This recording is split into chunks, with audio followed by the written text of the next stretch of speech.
talk some grown folks talk. First, we talking about parenting style. Do you think it's okay to get a divorce from your spouse over y'all having differences in parenting styles? We're going to talk about it. What do you think is the easiest way for people who are addicted to certain things to be unaddicted? Should it be cold turkey or gradual? And we also talking about this Harriet Tubman $20 bill.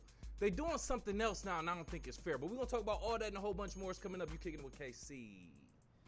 Right? Popular topics, pop tops that may or may not be talked about in the news. Yours truly, KCMC. This first story coming from yahoonews.com. A man threatens to leave his wife over extremely irrational parenting styles. Now, it says a Reddit post details a father's concern over a sudden shift in his wife's parenting style. Hold on, I'm getting a call in right now, as a matter of fact. Yo, you kicking with KC. Who this? Can you hear me? Yo, I can't hear you. Hello. Oh, wait, my bad. Let me get the phone lines going in good before I start playing with y'all. All right. There we go. Hello, can you hear me? Call back, whoever that was. Anyway, first story coming from yahoonews.com. A Reddit post details a father's concern over a sudden shift in his wife's parenting style, causing friction as their 16-year-old twins seek independence. Aligned in an authoritative and collaborative approach, the wife's recent use of intrusive discipline methods like checking her daughter's phone and threatening to remove her door from her room led to heated arguments between her and her husband. The father, dismayed by the situation, threatened to leave unless his wife reflected on her behavior. Reddit responses speculate on potential underlying issues, suggesting menopause or unresolved trauma that the mom may be having. While opinions may vary, many emphasize seeking professional help amid family discord. Very interesting. First and foremost. Now, you know, a lot of husbands and wives, I guess you could say marriages, come to end for a bunch of different reasons. Money being a main reason, but nobody talks about the parenting styles and the differences in them. So with this situation, basically the mother was super aggressive, according to the father at least, with punishing and disciplining the daughter rather than the son. She making sure she ain't talking to boys and doing all this other stuff, taking her laptop and her phone. The father like, no, you doing too much. Either you need to check yourself or I'm up out of here. Now, it's literally two ends of the spectrum right here in this situation. But what I want to say is it's either the passive approach. They call it the, hold on, we got a call. I want to see what they got to say on this. Call from KG. Okay, KG. Yo, you kicking it with KC. Who's this? Where you calling from? Yo, what up, dog? This KG from Detroit. KG, what's the deal, man? Hey, you calling into the show? We just getting into this topic, man. We talking about a father and a mother having differences in parenting styles. Now, essentially, it's a married couple, a husband and a wife. They have twin daughters and sons. It's a son and a daughter, excuse me. And then essentially, the father feels like the mother's being overly aggressive with disciplining the daughter by taking her phone, her laptop, checking to see if she's talking to boys, and wants to remove her door from her room. Now, the father is threatening to leave the mother. What do you think about that story, and what are your parenting styles? Do you have a child? Yeah, so I got two, I mean they're not twins, but I got a girl and I got a boy. Mm-hmm. And I guess it depends on the situation, right? Because I had a conversation with my wife, you know, in regards to parenting our son and parenting our daughter. Mm-hmm. And I guess it depends on what it is or how extreme it is. Like, I don't feel like that, you know, if she's a teenage girl or whatever, you should be taking her door off her room, right? You know what I'm saying? Like, that's an invasion of privacy. These are other things that you can do to add restrictions or punishments. But my main thought process is, like I told my wife when it comes to our son, you have him from a baby to a little boy. I have him from a boy to a man. Mm-hmm. So there's going to be things that you don't understand or certain, you know, life situations or lessons that in regards to manhood that are going to take place that you're not going to understand. Right. So if you trust me enough to be a good enough husband for you to marry, trust me to be a good enough father to raise our son to be a great man. and vice versa. When it comes down to our daughter, I got her from a baby to a little girl, but she has it from a girl to a woman. You know, obviously I'm still dad, but when it comes down to, you know, acting like a lady and certain self-respects in regards to womanhood and different things that she's going to go through as she crosses that threshold into womanhood, that's my wife's field of expertise. Right.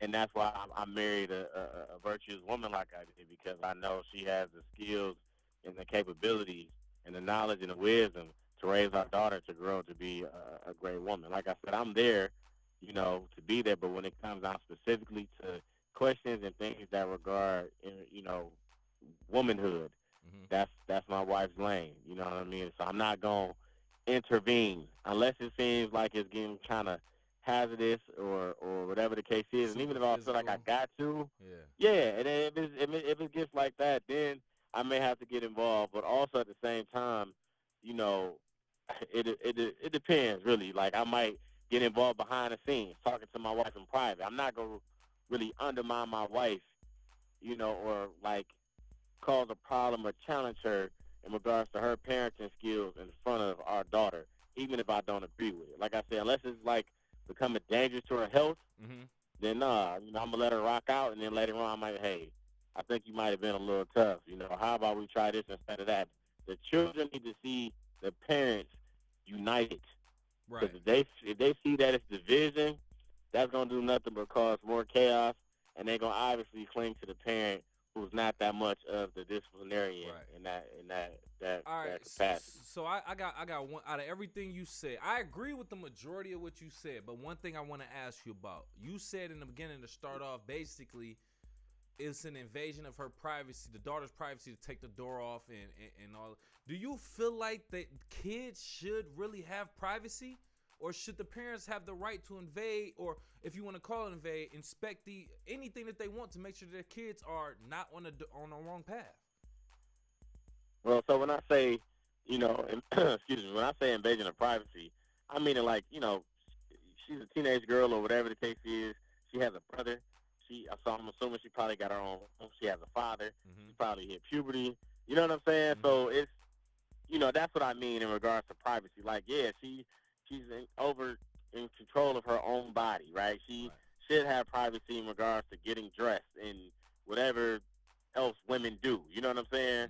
But yeah, if it's to the point where, you know what, I need to take that phone at a certain time of the day, or I need to, you know, put restrictions and guidelines on other things, or let me come in here and see what's going on with this, or like I said, it's situational based. Like taking the door off is a bit extreme because she does and should have privacy in regards to, you know, her body and getting clothed and bathed or whatever the case is. But under, you know, my roof is my rules, right? So I just think that's a little too far because, like I said, it's other things that factors. You know, you don't want her brother seeing her getting dressed, her father seeing her. You understand what I'm saying? No, I do feel like, hey, I pay that phone bill, run that phone. For sure. You understand? Like, sure. hey, you know what I'm saying? Like, yeah, like, hey, like, yo, I'm still buying your clothes, and you're still a child. You're a minor. No, you can't wear that. Right. You know, so that's what I mean. You know. Okay. Well, thank you, man. I appreciate you calling in, KG. And once again, man, this is KG, Uncle KG. Y'all put some respect on his name. He got the show Unc Talk, Unpopular Opinion, right here on Creative Content Media Curation. So check out his episodes, airing Thursdays, 8 a.m. Eastern Standard Time. Appreciate you again, K. Oh, yeah, anytime, bro. I get up with you, man. All right, yep. Yeah, man. So appreciate the call. You can call into the show 313-466-4386. Just to end that topic, I'll say this. I understand where the mama is coming from. If your child is getting out of order, they at that point 16, yes, you hit puberty. Yes, as a mother-daughter, you probably gonna bump heads. Two women in the same house, you gonna bump heads. I can see that. But overall, first off, the daughter's supposed to be respectful of the parent, first and foremost. There's an issue, so let's get that together. But I can understand some snap. But I completely understand, ain't no privacy in this house for you, for real. I'm going to give you the illusion that you have privacy, give you the illusion that you're making choices, but I'm really in control. up to a certain point in your life, at least, either until a certain age, or which would be 18, or where I feel like you're good. I feel like you are really showing that you're mature enough to be out here in these streets alone and thrive off the principles I give you as a parent. But that's just what I think. Let me know what you think. Go off in the live chat in the comments or call into the show, 313-466-4386. We got another topic we want to talk about. A little spicy also. This is coming from usatoday.com. A recent study published in the journal Addiction challenges the traditional view of drug addiction as a moral failing. The research suggests that a gradual approach to quitting drugs can result in intermediate benefits, improving health and recovery, even with reduced drug use. The study, drawn on data from 13 clinical trials involving over 2,000 people with stimulant use disorders, I like that term, indicates that addiction should be treated as a chronic disease akin to diabetes or high blood pressure. Instead of a strict focus on complete abstinence, the study focuses on modern ideas on risk reduction to manage addiction. The findings emphasize the importance of individualized treatment goals for healthier outcomes. They are basically lowering the dose of what you would use as a drug frequently. They will give, if you used to doing whatever type of stimulant, I like to say that, if you used to doing a stimulant daily, 7 days a week, maybe they scale it back to 4 days a week or 3 days a week and every other day at that. See how you feel. According to some of these studies, 13 individual studies and trials, they're saying that it actually has had a significant increase on people's cravings for these stimulants, on people's addiction to them overall. Their need for it has been like a 50% decrease in their craving. I don't know exactly how they're measuring it. Don't ask me. You can check the link in the description, usatoday.com. But nonetheless, I love this theory. Rather than trying to get somebody to quit cold turkey, which I feel, depending on what you're using as a stimulant, can be very detrimental to your health, to your mental health. And overall, it could just be a lot harder. So being in a controlled environment with professionals, doctors also, and still having access to your stimulant, but on a lower scale, a lower frequency, and then overall, they say that the person just tends to feel better. Sometimes don't even want it at all because they can feel like I can operate a couple days without it. I really don't need it. It's a distraction. So I'm with even rehabs giving you the stimulants, giving you what you addicted to, but every now and then, less frequent than what you used to. That way you can make a decision on your own whether you want to use it just as frequent or not at all.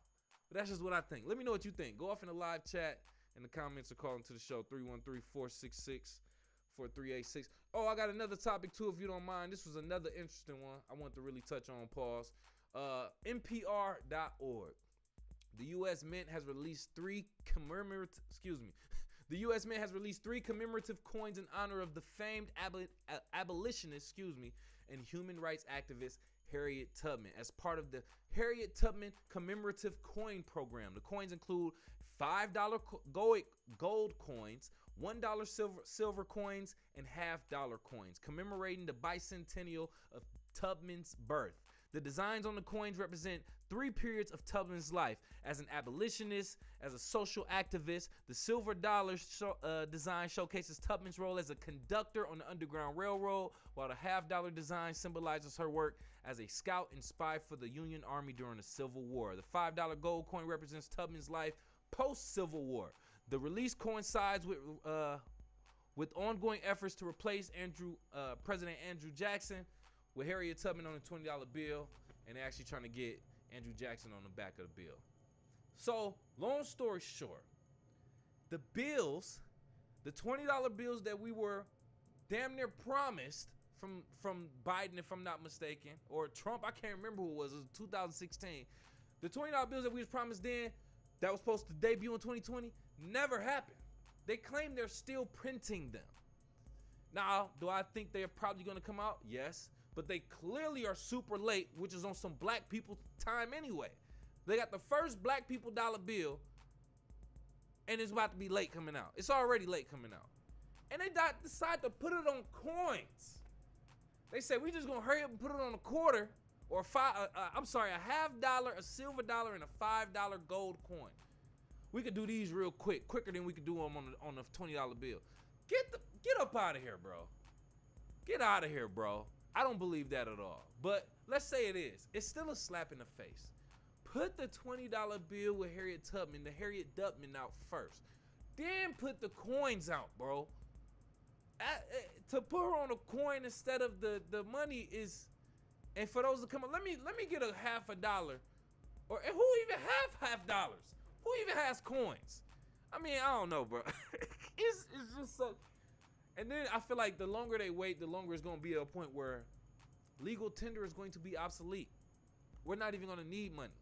So it's going to be like, we just got this paper. I don't know. A lot of people say we should be happy that Harriet Tubman is going to be on a $20 bill. They even announced it, and that she is on some coins. All right, cool. But I ain't happy. We should have already had the Harriet Tubman out. The hype done already died down, and to put it on coins before you put it on money, and coins will almost be irrelevant, is dumb as hell. But that's just what I think. Let me know what you think. Go off in the live chat in the comments. Call into the show 313-466-4386. Let's switch. Yeah, man. Let's talk about some music that we listened to recently, and we listened to a lot in the audio audit. Starting off with Kid Cudi. He dropped the project. It's called Insano. Listen to this on YouTube Music. No endorsement. This was an hour, 4 minutes, 21 tracks. It's out. It's longer than 45 minutes. You know, if it's longer than 45 minutes, I get bored. You get bored. We all bored. But 21 tracks, hour, 4 minutes, I felt like this is too long, bro. Still, I call myself somebody who actually appreciates some of the music that Kid Cudi puts out. 8 out of 21 tracks stood out to me that I actually like. Get Off Me featuring Travis Scott, Most Ain't Dennis, Wild featuring A$AP Rocky, Electro Wave Baby, A Tale of a Night, Funky Wizard Smoke, Rager Boys featuring Young Thug, and Porsche Topless. That was probably the hardest one. Pause. But 8 tracks out of 21, you shooting more than 30% from the field with this project, even though it's long as hell. Pause. So pretty solid project from Kid Cudi, if you ask me. But once again, I could be biased, coming from a subjective perspective, considering the fact that I kind of like some of the stuff he put out. I like his project Indica. So maybe it's just me, but I like Insano. As a whole, I don't know if that has replay value, but I will go back and revisit some of these songs. But let me know what you think about Kid Cudi as an artist, or Insano as a project, or any other project you think we should do an audio audit on. Go off in the live chat in the comments, call into the show. 313-466-4386. Got another project we listened to recently, obviously. Well, not obviously. 21 Savage. Listen to his project, American Dream, on YouTube Music, no endorsement. 15 tracks, 50 minutes. Just right outside that 45-minute, 30 to 45-minute range. But nonetheless, I kind of appreciate what 21 Savage has given to the culture and put out too. But I do have my opinions on them. But out of 15 tracks, 5 tracks stood out to me. Redrum, NHIE featuring Doja Cat. That was pretty nice. Sneaky was nice. Pop Your Ish featuring Young Thug. Another song Young Thug featured on Why He Locked Up. And Dark Days featuring Mariah the Scientist. Now let me tell you something why I liked Dark Days, which was the last song on the project. I liked it because he was spitting that real. And by real, I don't mean street shoot 'em up. I mean he's saying, hey, y'all kids that's like that street shoot 'em up, drug stuff, you shouldn't be doing that. It's not the right path to go. Trust me. He's basically preaching to him and saying, yo, we, you know, even though it's all out there and I say this and that, this is what I'm about my family. I ain't out here doing that, and you shouldn't either. I like Dark Days. And the whole project in itself has an R&B tone to it. He's a rapper who likes R&B, old school R&B. If you don't know 21 Savage, that yes, he's put that out there a lot of times. So I'm not surprised. A lot of the songs either has an R&B sample or it has an R&B artist that I've noticed for the most part. But I'm not too surprised about that. Here's what I do want to say. I believe this is his third solo project that he put out. His first one was It's an Album. His second one, I Am Better Than I Was, or something like that. And which I like both of those projects. And then he put this out, which is pretty decent. But this being American Dream, the title of it, I already knew where he was going with it.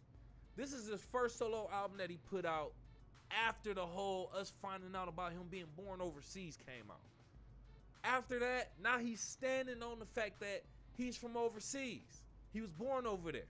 He's standing on that. But he also made it a point in this album, and I feel like he has to do that. He probably does this frequently, on defending himself, because a lot of men or a lot of people probably you talk all this gang stuff, but you from the UK. You ain't really about that. So he gotta really defend himself on that. And I feel like he did that on this album. Probably does that a lot. And I feel like that's what this is. A lot of people who come directly, first generation from overseas, immigrants, whatever, embrace this American dream and love it so much, especially compared to where they come from. I don't blame them for that. But if you not coming from generations of what America has been through, you don't understand. So everybody looking at the American dream different. So I feel like I kind of knew what to expect from this project with that title and with all that being said. But that's pretty much it for me. 21 Savage, American Dream project. 5 out of 15 songs stood out to me. It's pretty decent, 30%. That's just what I think. Let me know what you think. Go off in the live chat in the comments. Call into the show, 313-466-4386. Last project that we did check out, though, from Blueface, baby. It's called Free Blueface. Listen to this on YouTube Music. No endorsement. Perfect. No, not even gonna say perfect. 7 tracks, my favorite number, 16 minutes. Lower than my 30 to 45 minute range. If it's more than 45, I get bored, you get bored. We think it's too long, pause. If it's less than 30, I feel like we thinking, is this really an album? What are they doing? Just putting out a couple songs? I don't know. But anyway, you don't take it serious. Believe it or not, a couple songs did stand out to me and was pretty decent. Pop It, I think was the first song on here, and then Winning, featuring DDG. Those like the first 2 songs, first 3 or 4 songs on the project. After that, he was back on that Blueface rap off beat type stuff. At first, I was like, man, he really don't rap off beat. This is nice. But then I was like, oh man, he back on that. So it's not my style. I'm pretty sure he don't make music for me. But every now and then, Blueface, believe it or not, he put out something that I kind of appreciate. I'm not gonna lie. I'm like, all right, this is a nice little bop. I can rock with this. The other one DDG he put out, Moonwalking on Calabasas. I like that too, man. So Blueface, baby, Free Blueface. He's currently locked up, if I'm not mistaken. They released this during the height of all that's going on. So I think it got his mug shot on the front of the cover art. But Blueface, 2 tracks stood out of 7. It's pretty decent. I can't even say it's decent. It was better than I expected. But that's just what I think. Let me know what you think. Go off in the live chat in the comments or call into the show, 313-466-4386. Let's switch it up, man. I want to talk about one more thing. In the corn stream scenes I saw, know what I mean? All right, so my bad. I had another caller. We're gonna have call in real soon. So I watched the latest movie from Kevin Hart. It's called Lift. No secret. Watched it on Netflix. No endorsement. All right, so this was, I hate to do this, man. An hour 46 minutes, less than 2 hours. I appreciate a movie that's less than 2 hours. But this was like an action thriller type movie or whatever the case may be. A master thief played by Kevin Hart is wooed by his ex-girlfriend in the FBI to pull off an impossible heist with his international crew on a 777 passenger flight from London to Zurich, Northern Ireland or something like that, I believe. Who cares? The point is, this is such a typical bank heist, robbery heist movie. I believe Rick and Morty made fun of these type of movies, and it was the exact same way. You got this smart, witty leader who always has his hands in his pocket and has the smartest thing to say and always has the results, and he finds his way out of stuff, like George Clooney and all the other leaders, who's played by Kevin Hart in this movie. And everybody else is like subpar acting, bro. It's decent. It's almost Tubi acting, if you ask me. It show a bunch of shots of his liquor. I think he got his own tequila. He got a bunch of shots of people getting drunk off that. It's just so predictable. You got the hacker, the driver, the leader, the person with the smart mouth that they need, the personality, the suspect. The police always watching surveillance and then rewinding it 1,000 times until they find a clue. I got that aha moment. It was just it was typical. It was typical. Copy and paste movie. So Lift on Netflix by Kevin Hart. Maybe it's for the newer generation. My generation, we've seen this before 1,000 times. So maybe it's for the younger generation. I respect that. Kevin Hart is the younger generation's GOAT. But Lift on Netflix, I'm not even gonna recommend it for real. No people my age. and older. But let me know what you think. Go off in the live chat in the comments and call into the show 313-466-4386. I think that's all we saw in terms of movies, so let's keep it moving. And let's talk about sports, baby. From the stance of a sports fan, my man Pots and Pans. All right, so first and foremost, talking about the NFL, man. NFL, man, a lot of stuff happened throughout the NFL. Just to kind of wrap it up as we're going into wild card weekend, Bill Belichick, who's the Seattle Seahawks coach? Pete Carroll. They all out of here, man. No longer head coach. Either they decided to step down or they claim they decided to part ways mutually. I think they all got fired, or the GM was like, all right, old man, it's time to go, bro. So anyway, they both up out of here. Does that mean that their dynasty is officially over? The Seahawks dynasty, if you want to call that, but for sure, the Patriots dynasty. My personal opinion, I don't think coaches make that much of a difference, specifically in head sports. Now, I mean in professional sports. Now, I do think it's different with football as opposed to basketball. Football, the head coach is probably making a lot more of the executive decisions. But then at the same time, you do have an offensive coordinator, defensive coordinator. You got people up in the sky making calls and doing different things. So, there's so many different people. What is the role of the head coach anyway? Tom Brady leaving the Patriots just proved that it ain't the system, it's the player. And it made me put a lot more respect on the quarterback's name and position, man. So that was Tom Brady leaving, and officially the Patriots dynasty, I would like to say, is over, as well as the Seahawks, if you want to say that. So anyway, that's my thought on it, but let me know what you think. Go off in the live chat in the comments. Call into the show 313-466-4386. Other than that, we do have wild card weekend in full effect right now. Browns versus Texans. Texans got that win against the Browns, like 45-14 in Houston. So shout out to CJ Stroud, one of the youngest quarterbacks. Hold on, we got a call in right now. We got a call in.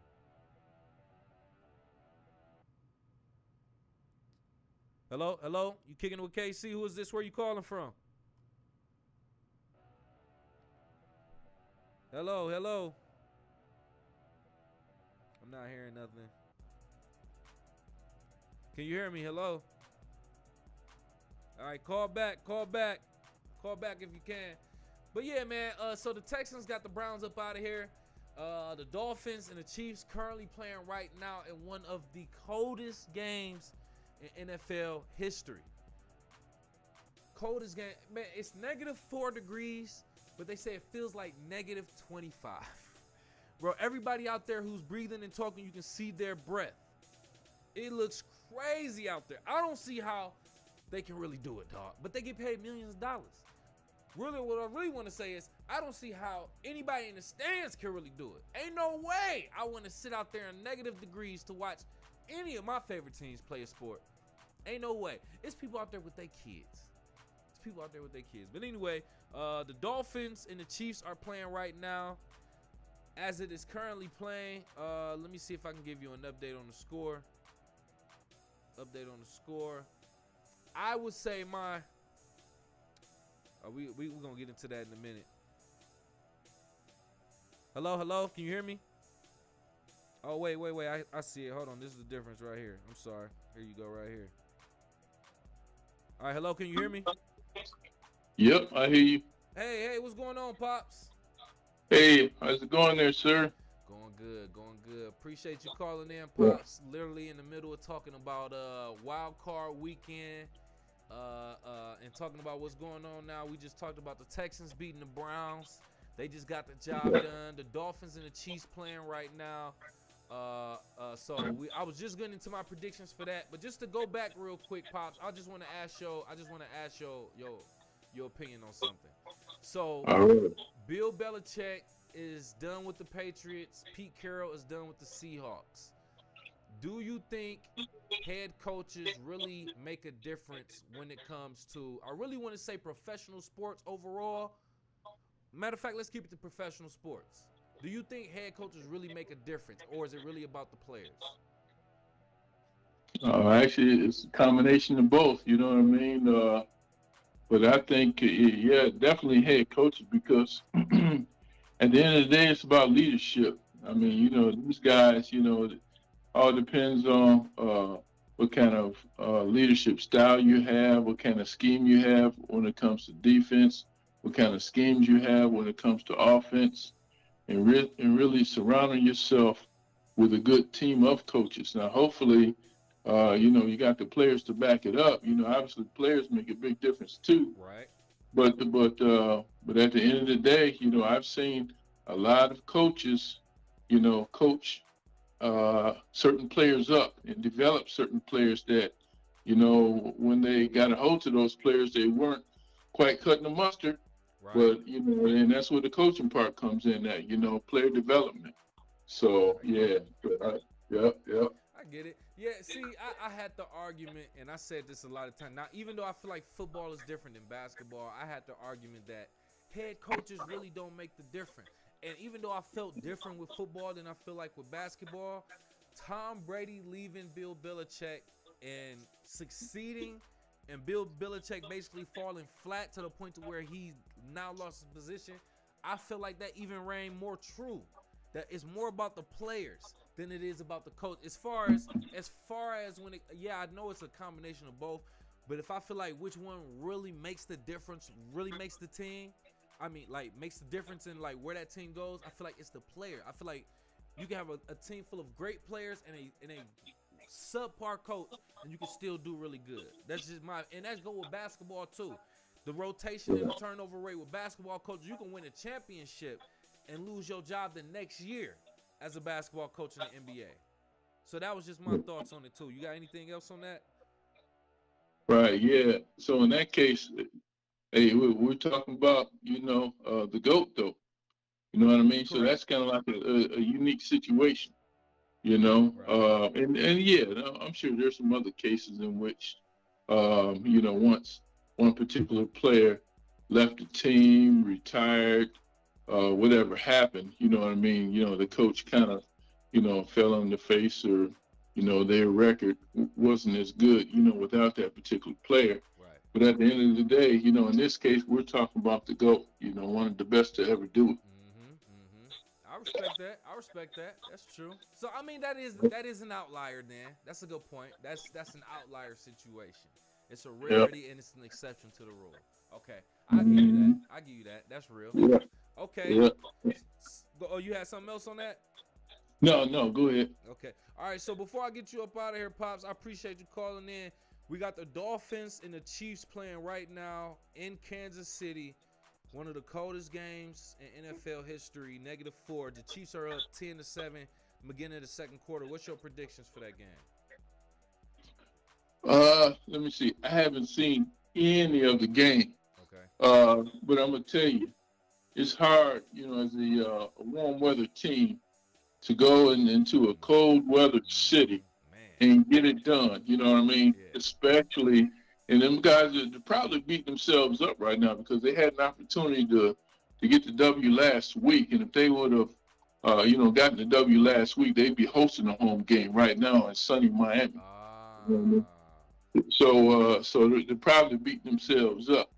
But at the end of the day, I'd have to go KC on this one. Yep. I don't think the amount of wins that Miami had this year, they were winning a bunch of games, but against teams that had losing records. Yeah, correct. Yep. So at the end of the day, to go down cold Kansas City, and used to the Miami Beach and the warm weather down there, I just don't see them going down to KC and get the W. Woo. Okay. I can stand on that too, Pops. I like that. I like that perspective. It makes sense. Thought you was going to go the other way. But all right then, Pops. No. I appreciate you. Thank you again for calling in. Thank you. I'm going to try to have to get you to call in again some other time. All right. Yep. Cool. No problem at all. All right. Appreciate you, Pops. Love you. Okay. All right. Love you, son. All right. Okay. Yeah, man. Have my Pops call in to the show, man. Give his opinion on that, man. Great perspective. So Chiefs Dolphins playing right now. We'll see how that turns out. Bills and Steelers were supposed to play today. Bills, Buffalo got a bunch of snow like they always do, so they had to actually postpone the game until Monday, January 15, 2024. Packers, Cowboys play. Eagles, Buccaneers play. I believe that's all tomorrow, along with the Rams versus the Lions. The return of Matthew Stafford to the Detroit Lions football field in Ford Field for a playoff game. All right? So listen, this is historic. Considering the fact that Matthew Stafford was the Lions quarterback for the last decade plus, we got to give a lot of respect to Matthew, but then again, forget all that respect. It's going right out the window to the point where Detroit bars are banning people wearing Matthew Stafford Lions jerseys from coming in. Or you probably got to pay an extra cover or something. I believe if you still wearing a Matthew Stafford Lions jersey, your license should be suspended. That's why I don't buy jerseys of current players. You got to wait till they retire with that team and buy that jersey, because players can get traded anytime. Nonetheless, we should be spanking on the Rams. Pause. And I really need us to get this dub, bro. I need us to get this dub. More than anything, more than just getting the playoff win, we got to be Matthew Stafford getting traded to a team that he won a Super Bowl with right after he left us.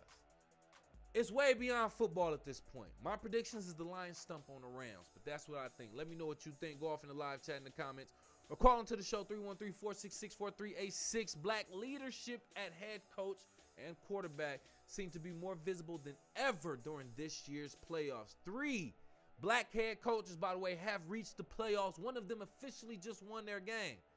Pittsburgh's Mike Tomlin, Tampa Bay's Todd Bowles, and Houston's the Mako Ryans, who just won a game with C.J. Stroud, by the way. And plus, if you want to consider Mike McDaniel, Miami head coach, he's half black. His daddy black. So he said, I'm biracial. He don't look black. But we'll give it to him, though. So four black head coaches. They didn't even put him on the list, but 4 black head coaches, including Mike McDaniel, man. So anyway, officially Dolphins playing right now, but then you got 6 black quarterbacks out of 14, 6 black starting at least out of the 14 playoffs team. Baltimore, Lamar Jackson. Kansas City, Patrick Mahomes. Philadelphia, Jalen Hurts. Dallas, Dak Prescott. Green Bay, Jordan Love, and C.J. Stroud, who just won the first playoff game at the youngest age at a quarterback. Excuse me. Shout out to C.J. Stroud making it like that, man. But anyway, very interesting playoffs that I wanted to speak on with that. We got 3 head coaches, 4 if you want to include Mike McDaniel, biracial ass, and then we got 6 quarterbacks starting. One of them who already got a win. That's cool to me. But let me know what you think. Go off in the live chat in the comments. Call into the show 313-466-4386. Hey, listen. So I want to touch on this real quick. Oh man, see, I got the wrong title, right? There it is, right there. So I want to speak on this, the UFL. It's the mixture of the USFL and the XFL. Now, they combine, and they officially start the season March 30th, 2024, in the springtime, right after the NFL season is over. Now, if you don't know about it, like I said, the XFL and the USFL came together, and they merged. They got 8 teams. They took 4 from the USFL and 4 from the XFL. They got the Birmingham Stallions, the Houston Roughnecks, Memphis Showboats, and the Michigan Panthers, my home team, who's playing in Ford Field, the biggest stadium amongst all of them, by the way. I think besides one of them, I think it's the Alamo Bowl. Yeah, but the Alamo Bowl holds 64,000. But anyway, they got the Arlington Renegades, the DC Defenders, San Antonio Brahmas, and then St. Louis Battlehawks. All 8 teams now playing. They all got their own field that they will be playing at. All got their own head coaches officially announced. So I'm looking forward to it. The first game, March 30th, 2024, is going to be between the champions from the season from the XFL, which is the Arlington Renegades, and then the champions from the USFL, the Birmingham Stallions. So I'm looking forward to this. An alternative to the NFL or the NBA and a professional league. And they're trying to keep football going year-round, especially during the summer when ain't no real sports to watch. Other than baseball.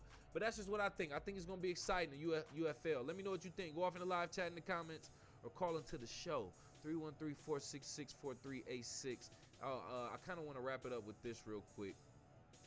So the Michigan football team, the Michigan Wolverines, shout out to them again, got the dub and officially won the national championship, as I predicted, by the way. But anyway, now they're saying Jim Harbaugh could be going to the NFL. They're saying he has interest from the Chargers and the Raiders and a couple other teams possibly. Why do people feel like Jim Harbaugh wants to go to the NFL now? I don't necessarily agree with that. I don't think all coaches, especially at the collegiate level, necessarily want to go to the professional level. You're dealing with multi-million-dollar athletes with an ego, bro. That's why I say that I feel like it really, the head coaches and stuff don't matter, because the players do what they want. They thriving off their own talent, feel like their talent got them there, so their talent gonna keep them successful. With all that being said, I don't think all head coaches want to be in the NFL. So I don't think Jim Harbaugh wants to. They're saying he wants to get that Super Bowl now that he got the national championship from college out the way, especially at his alma mater. I say he'll give us at least a few more years. But people speculate that he's going to the NFL. But let me know what you think. Go off in the live chat in the comments. Call into the show, 313-466-4386. Speaking of the Michigan Wolverines, by the way, we got to talk about them retiring Nick Saban black ass. I know he ain't black. Got him up out of there. Officially announced retirement. Now, there's a lot of speculation as to why people feel like legendary coach Nick Saban is calling it quits. At the 17th season in Alabama, 6 national championships. They're saying that the NIL program, the name, image, likeness for the college students to be able to get money and endorsements from companies is putting him in a position where he can't compete and compensating or incentivizing top recruits to come to this university. He can't pay them as much. Some people were saying he doesn't like the style that college football is going towards with Coach Deion Sanders and et cetera, et cetera. I just think Michigan whooped his ass and embarrassed him so bad. He had a bad season. He just said, I'm about to hang it up. Michigan is the king dogs. Roll Tide your ass up out of here, man. Nick Saban was hating on Coach Prime a couple times. And I don't really like the state of Alabama like that. It just make me uncomfortable as a black man. So let me know what you think. But all respect to their game, though. Go off in the live chat in the comments. Call into the show, 313-460. I think that's pretty much it. Yep, that's pretty much it. So we about to get up out of here and end the show. But before I do that, man, kicking with KC, thinking out loud.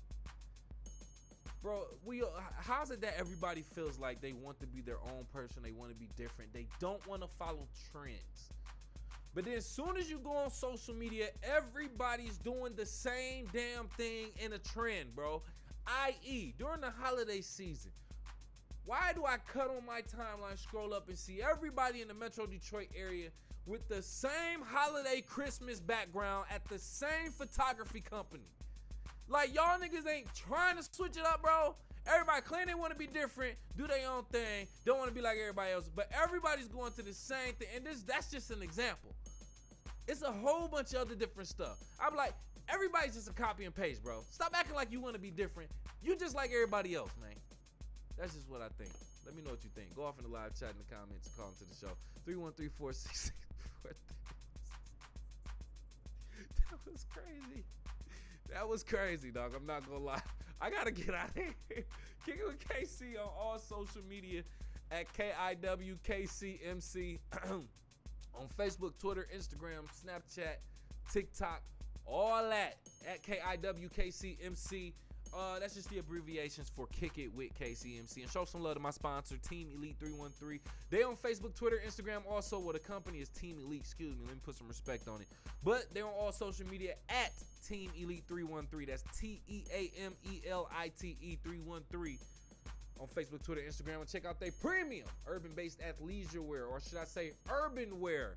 T-shirts, sweatshirts, hoodies, tech fleece, jogger sets, dry fit jogger sets, varsity sets, and more. It's all on their website, teamelite313.com. Ask your mom, baby.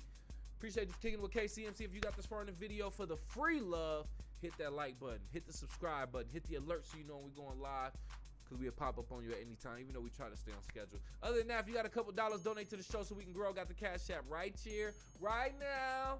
Show some love by streaming my single featuring my guy, Techmatic, Juice, Hands and Knees. Got the link right there in the description. Check that out. Share the content. Tell a friend to tell a friend. We up out.